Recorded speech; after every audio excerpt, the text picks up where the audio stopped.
Igen. Látsz? Igen. Rajt.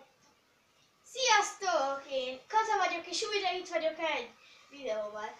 Most azon gondolkozom, hogy milyen videót csináljak, és végül arra jutottam, hogy csinálok egy olyan videót, amiben bemutatom a lovas cuccaimat. Hát csak pár darabot tudtam úgy rögtön összeszedni, de kezdeném is.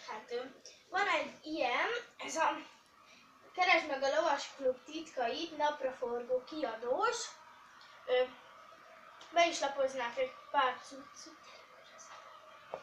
Bele is lapoznák. Igen, ezt amikor 2013-ban elsős lehettem, megkaptam a lovamat, Mollit, és akkor kaptam a szüleimtől, hogy tudjam kezelni, és hogy tudom tartani szépen és jól a lovamat. És akkor hát ezt kaptam.